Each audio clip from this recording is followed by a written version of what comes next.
share kasi yung pagkain. Naniniwala naman ako dun mga kapromdi na matagal po siyang maubos. Po mga kapromdi, magandang araw sa lahat. Tara, samahan niyo po ako at gagawa po tayo ng chicken pastel ngayon. At iinit din po tayo ng mga ulam mga kapromdi kasi nga po meron tayong inaantay na ulam na galing pa pong probinsya na pinadala po dito sa Maynila. Tara, samahan niyo ako mga kapromdi sa aking ganap ngayong araw na ito. Sa probinsya, kanina dumating. Ito po ay ulam kasi nagkatay po sila ng baboy. At may sinama pang sili, sariwa pa. Ayan, mamaya iinitin na lang natin. Ito po ata ay dinuguan, adobo. Yan, mamaya malalaman natin pag ininit na natin mga kapromdi. Kaya maraming salamat po sa magulang ko at sila ay nagpadala sa amin ng ulam at kakakatay lang po ito. Ito pa yung second batch, initin pa natin. Ayan, nagpapainit na tayo ng ating kawali dahil mag-iinit tayo ng ulam galing po sa probinsya namin mga kapromdi. Talagang malayo-layo pa yung binyahe nito. Siya, dinuguan. Ito ay tinumi. Ito yung sarap na dinuguan.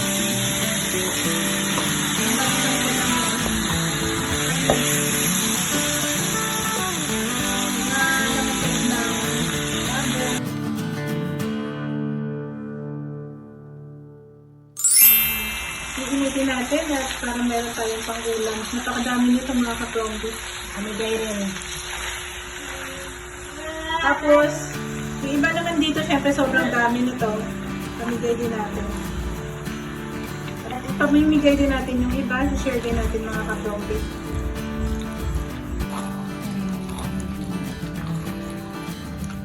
Init na to.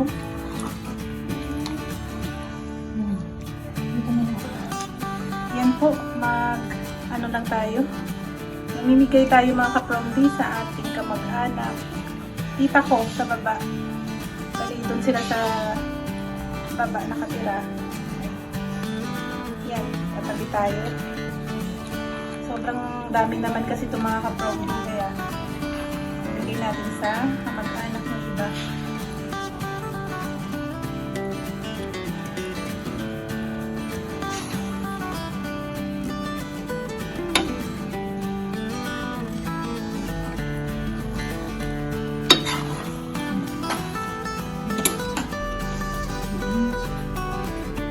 Ito yung ating bigay tayo doon.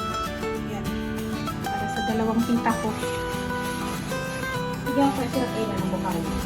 Ito na po yung sili. Hinugasan ko na. Ito po kasi ay tanim ng mga magulang namin sa probinsya. Talagang nag-effort pa sila na ipadala dito. Kaya wag sisave ko mga kapromdi. Gagawa tayo ng sukaan. Yung malalambot, tinanggal ko na. Kasi syempre nakaka-apekto naman yun sa lasa ng suka. Ayan, at hinugasan na natin. Tamang-tama, wala kaming sukaan dito sa bahay.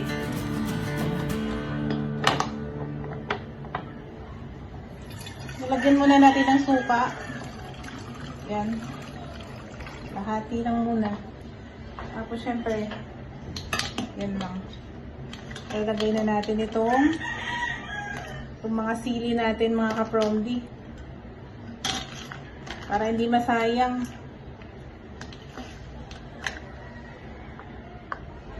Nagbiyahe pa ito mga kapromdi galing probinsya. Kaya isi-save natin dito sa ating sukaan. Ano, napakadami. Iba-ibang kulay. Maanghang ito. Lalo na itong sili na to. Yan. Maanghang yun mga kapromdi.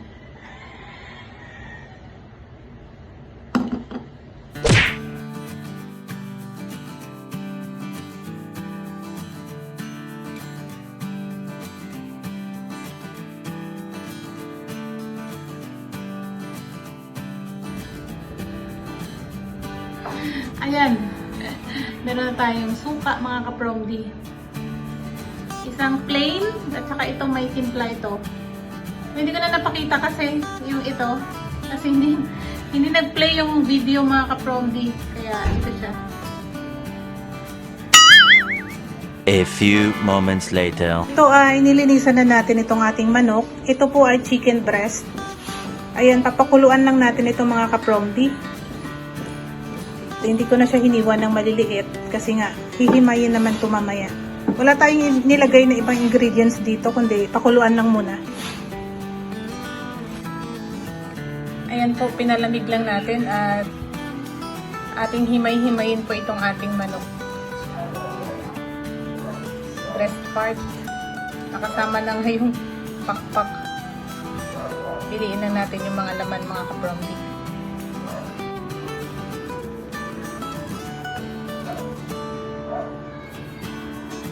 Hindi ko na isasama itong mga pakpak.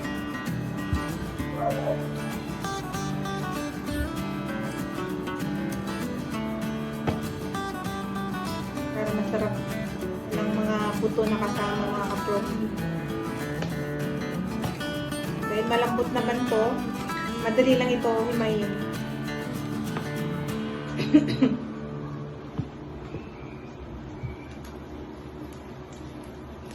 Para meron din tayong mga pang-imbak-imbak na pagkain.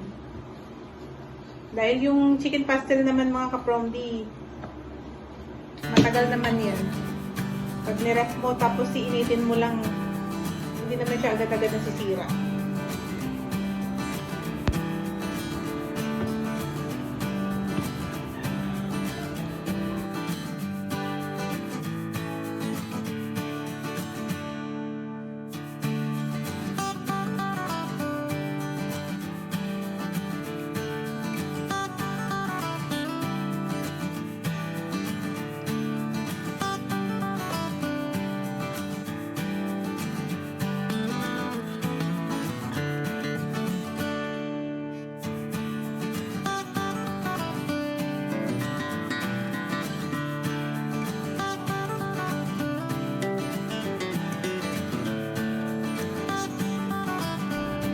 Ayan, ito na mga ka-promdi, nahimay na natin. At lulutuin na natin ito. Niready na natin mga ka-promdi yung ating, ayan yung ating bawang. May konting sili lang tayo. Sibuyas, saka luya. Ayan po, pagluluto ng pastel, kailangan marami po tayo nilalagay na mantika.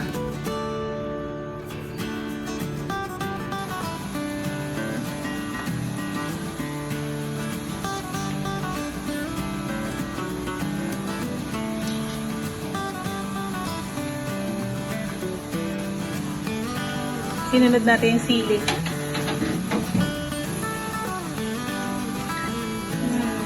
Bango.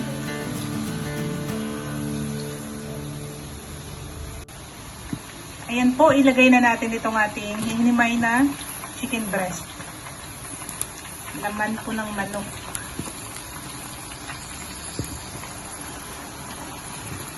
Bali, pinakuluan na natin ito kanina. Hindi lang natin niluto ng overcook kasi nga lulutuin pa natin ulit.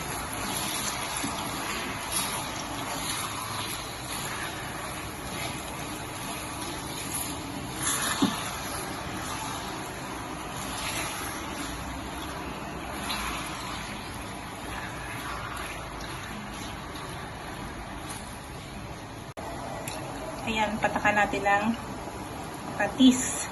Ito po ay tansyahan ng mga ka-promdi. Hindi tayo nagamit ng mga mini-measure na. Kasi nga, dito lang yun sa bahay. Hindi natin ito pinagbebenta.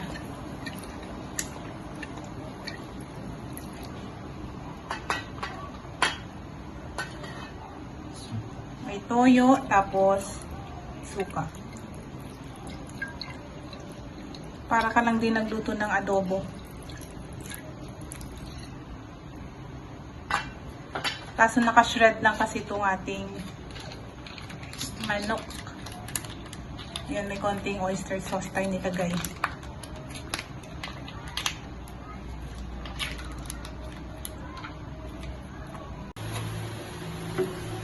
Yan po mga ka-promdi. Naigahan na siya. Chicken pastel na talaga yung tsura niya.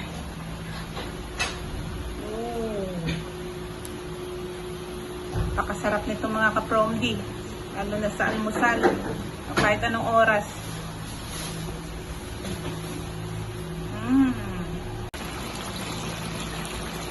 Patuyuan lang po natin ito mga ka-promdi ng kanyang sabaw. Ayan po. Naiga na. Medyo kumunti na yung sabaw niya kanina kasi madami pa ito.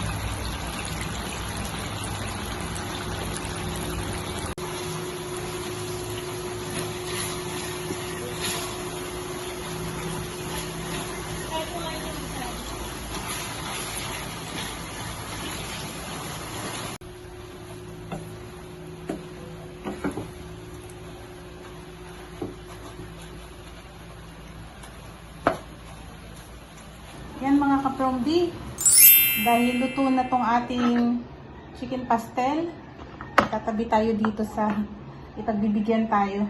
Kasi napakadami nito mga ka-promdi. Tatabi lang ako ng 3 container. Dahil magkikita kami ng pinsan ko, bibigay ko to sa kanya. Hindi niya pa to natikman, sigurado. Magugustuhan nito mga ka-promdi. Siyempre dapat, pag marami tayong mga pagkain or marami tayong nagawa kaya sobra-sobra naman to para sa amin.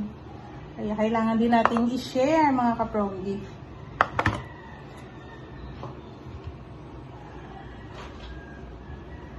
Pag sinishare kasi yung pagkain, naniniwala naman ako dun mga ka-promdi na matagal po siyang maubos.